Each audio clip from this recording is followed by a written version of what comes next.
नमस्कार, स्वागत है साहित्यिक झरोका चैनल पर।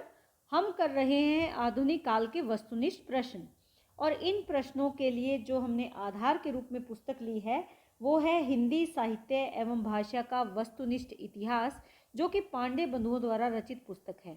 तो आइए आधुनिक काल के प्रश्नों को देखते हैं। हमने पिछली वीडियो में जो प्रश्न किए थे उसमें द्विवेदी मंडल के बाहर के कवियों को हम देख रहे थे। उन कवियों में नाथूराम शर्मा शंकर की रचनाओं के बारे में हमने जाना, बाल मुकुंद गुप्त, लाला भगवानदीन की रचनाओं को देखा, राय देवी प्रसाद पूरण की रचनाएं धाराधर धावन और स्वदेशी कुंडल, इसके साथ साथ जो उनकी अन्य रचनाएं हैं उसकी अगर बात करें तो मृत्युंजय, राम रावण विरोध। यहाँ पर ये ध्यान में रखें कि ये रचनाएं किसकी है, ये रचनाएं राय देवी प्रसाद पूर्ण की हैं। राम रावण विरोध, वसंत वियोग, पूर्ण संग्रह, ये इनकी प्रसिद्ध रचनाएं हैं। उसके बाद सैयद अमीर अली मीर, जिनका समयकाल 1873 से 1937 ईस्वी माना गया है और इनका जो जन्म स्थान है वो सागर है। इनकी रचनाएं हैं उलाहना पंचक और अतिशोक्ति शतक। उसके बाद कामता प्रसाद गुरु बहुत महत्वपूर्ण रचनाकार हैं। इनका समयकाल 1875 से लेकर 1947 ईस्वी तक है। इनका जन्म स्थान भी कौन सा है, सागर है। इनकी जो प्रमुख रचनाएं हैं भौमासुर वध है, विनय पचासा, पद्य पुष्पावली, शिवाजी, दासी रानी, इनकी महत्वपूर्ण रचनाएं हैं। गया प्रसाद शुक्ल स्नेही की अगर बात करें तो 1883 से लेकर 1972 ईस्वी तक इनका समयकाल है और जन्म स्थान कौन सा है, उन्नाव है। इनकी महत्वपूर्ण रचनाओं में कृषक क्रंदन है, प्रेम पचीसी, राष्ट्रीय वीणा, त्रिशूल तरंग, करुणा और कादम्बनी, ये इनकी महत्वपूर्ण रचनाएं हैं। इनमें से आप ये ध्यान में रखें कि शुक्ल स्नेही की जो रचनाएं हैं ये अक्सर पेपर में पूछी जाती हैं। कामता प्रसाद गुरु की रचनाएं बहुत महत्वपूर्ण हैं। कृषक क्रंदन, प्रेम पचीसी, राष्ट्रीय वीणा, त्रिशूल तरंग, करुणा कादम्बनी, इनकी महत्वपूर्ण रचनाएं हैं जो अक्सर एग्जाम्स में कई बार रिपीट भी हो चुकी हैं। उसके बाद है रूप नारायण पांडे। इनका अगर जन्म काल देखें तो 1884 ईस्वी है और इनका स्थान कौन सा है, लखनऊ में इनका जन्म माना जाता है। इनकी महत्वपूर्ण रचनाओं में है पराग, वन वैभव। उसके बाद राम नरेश त्रिपाठी है, 1889 से 1962 ईस्वी इनका जन्म काल और मृत्यु समय है। जौनपुर इनका जन्म स्थान है। मिलन 1917, पथिक जो कि खंड काव्य है, मानसी मुक्तक काव्य है, स्वपन, कविता कौमुदी, इनकी महत्वपूर्ण रचनाएं हैं और इनकी रचनाएं भी अक्सर एग्जाम्स में पूछी जाती है, जिसमें मिलन है, पथिक है और मानसी है। ठाकुर गोपाल शरण सिंह की अगर बात करें तो इनका समयकाल 1891 से 1960 ईस्वी है। रीवा क्षेत्र में इनका जन्म हुआ, रीवा नामक स्थान पर इनका जन्म माना जाता है। माधवी, मानवी, संचिता और ज्योतिषमती इनकी महत्वपूर्ण रचनाएं हैं। मुकुटधर पांडे की अगर समयकाल देखें तो 1895 से 1984 ईस्वी इनका समयकाल है। बालापुर इनका जन्म स्थान जो कि मध्य प्रदेश में है। इनकी महत्वपूर्ण रचनाओं में आंसू है, उद्गार है, पूजा फल और कानन कुसुम, इनकी महत्वपूर्ण रचनाएं हैं। उसके बाद अगर बात करें नाथूराम शर्मा समस्या पूर्ति और अतिशोक्तिपूर्ण कविता करने में प्रवीण थे। यानी इनकी नाथूराम शर्मा की काव्य की प्रमुख विशेषता क्या है, एक तो है समस्या पूर्ति और दूसरी है अतिशोक्तिपूर्ण किसी भी बात का वर्णन करना। नाथूराम शर्मा शंकर को कविता कामनी कांत, भारतेंदु प्रज्ञा, साहित्य सुधाकर आदि उपाधियां भी मिल चुकी हैं। एक नंबर में पूछा जा सकता है या किसी भी एग्जाम्स में पूछा जा सकता है कि कविता कामिनी कांत किसको मिली थी उपाधि, नाथूराम शर्मा शंकर को, या भारतेंदु प्रज्ञा किसको मिली, या साहित्य सुधाकर किसे कहा जाता है, तो नाथूराम शर्मा शंकर को कहा जाता है। नाथूराम शर्मा शंकर कृत गर्भडंडा रहस्य एक प्रबंध काव्य है, महत्वपूर्ण रचना है जिसमें विधवाओं की बुरी स्थिति और देव मंदिरों के अनाचार का वर्णन किया गया है। बहुत ही इंपॉर्टेंट प्रश्न है ये। राय देवी प्रसाद पूरण ने सन 1902 ईस्वी में कालिदास के मेघदूत का ब्रज भाषा में धाराधर धावन शीर्षक से अनुवाद किया था। कालिदास के मेघदूत का किस भाषा में अनुवाद किया, ब्रज भाषा में। किस नाम से किया? धाराधर धावन नाम से किया। राय देवी प्रसाद पूरण की खड़ी बोली में रचित जो महत्वपूर्ण कविताएं हैं, अमलताश है, बसंत वियोग है, स्वदेशी कुंडल, नए सन का स्वागत, नवीन संवत्सर का स्वागत, ये इनकी महत्वपूर्ण रचनाएं हैं। इसके साथ अगर देखें, कामता प्रसाद गुरु के प्रसिद्धि का मूलाधार क्या है? उनका हिंदी व्याकरण है। इन्हें हिंदी भाषा का पाणिनि भी कहा जाता है, ये आप विशेष तौर पर ध्यान में रखेंगे। कामता प्रसाद गुरु का भौमासुर वध और विनय पचासा ब्रज भाषा में है तथा पद्य पुष्पावली इनकी जो रचना है वो किस भाषा में है? वो खड़ी बोली में लिखी हुई इनकी रचना है। गया प्रसाद शुक्ल स्नेही की अगर बात करें तो ये श्रृंगारिक जो कविताएं हैं वो किस नाम से लिखते हैं? स्नेही। ध्यान में रख सकते हैं, श्रृंगार यानी प्रेम या स्नेह, तो श्रृंगारिक कविताएं इन्होंने स्नेही उपनाम से लिखी। और जो राष्ट्रीय भावनाओं की कविताएं हैं वो त्रिशूल उपनाम से इन्होंने लिखी है। किसने? गया प्रसाद शुक्ल ने। स्नेही और त्रिशूल दो नामों से इनको जाना जाता है। तो स्नेही नाम से जो रचनाएं हैं वो कौन सी रचनाएं हैं? प्रेम की या श्रृंगार की जो कविताएं हैं। और राष्ट्रीय भावना से जुड़ी हुई जो कविताएं हैं वो त्रिशूल उपनाम से ये लिखते रहे हैं। गया प्रसाद शुक्ल स्नेही खड़ी बोली में कवित और सवैया छंदों का प्रयोग करने में बहुत ही कुशल थे। राम नरेश त्रिपाठी स्वच्छंदतावाद के दूसरे प्रसिद्ध कवि हैं।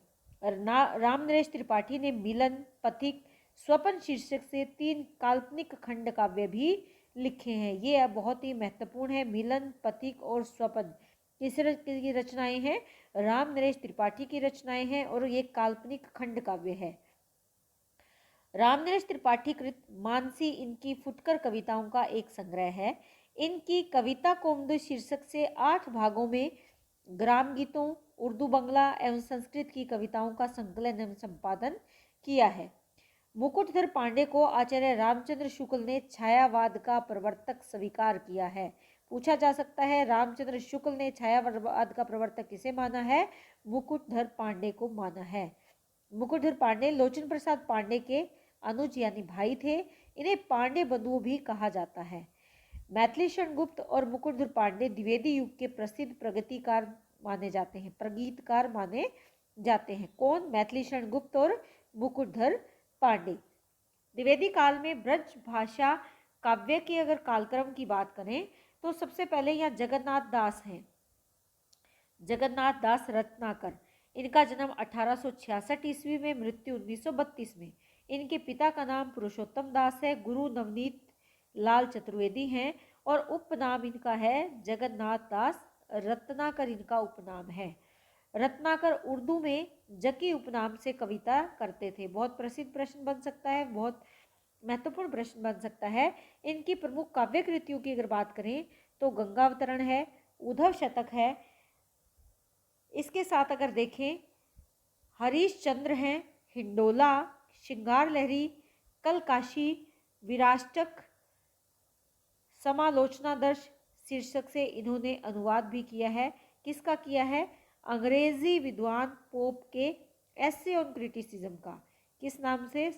समालोचना दर्श के नाम से। इनकी जो रचना है गंगावतरण, ये क्या है? ये महाकाव्य है। और गंगावतरण में कितने सर्ग हैं? 13 सर्ग हैं। किसमें? गंगावतरण नामक महाकाव्य में। जो इनकी रचना है उद्धव शतक, ये ध्यान में रखें कि ये प्रबंध काव्य है। हरीश चंद्र में 4 सर्ग हैं, ये भी आप ध्यान में रख सकते हैं। उसके बाद हिंडोला, श्रृंगार लहरी, कलकाशी और विराष्टक इनकी महत्वपूर्ण रचनाएं हैं। लेकिन एसे ऑन क्रिटिसिज्म का अनुवाद किस नाम से किया है? समालोचनादर्श नाम से किया है। ये महत्वपूर्ण है, याद रखना है। इसमें छंद कौन सा है? रोला है। सत्यनारायण कविरत्न की अगर बात करें तो 1880 से लेकर 1918 ईस्वी तक इनका समय काल है और इनकी समस्त रचनाओं का संकलन बनारसी दास चतुर्वेदी ने किया है। हृदय तरंग उसका शीर्षक है। किसका? जो सत्यनारायण कविरत्न की रचनाएं हैं उनका जो संकलन किया है उस पुस्तक का शीर्षक क्या है? हृदय तरंग। किसने किया है? बनारसी दास चतुर्वेदी ने। कवि रत्न की प्रसिद्ध रचनाओं की अगर बात करें तो भ्रमरदूत और प्रेमकली, ये सत्यनारायण कवि रत्न की 2 प्रसिद्ध रचनाएं हैं। कवि रत्न ने भवभूति के उत्तर रामचरित और मालती माधव तथा लॉर्ड मैकाले के अंग्रेजी खंड काव्य होरेशस का ब्रजभाषा में अनुवाद किया है। ये आप ध्यान में रख सकते हैं। इसके बाद अन्य महत्वपूर्ण कवि और उनके महाकाव्य की अगर बात करें तो द्वारका प्रसाद मिश्र, जिनका महाकाव्य है कृष्णायन, 1943 ईस्वी का रचना काल है।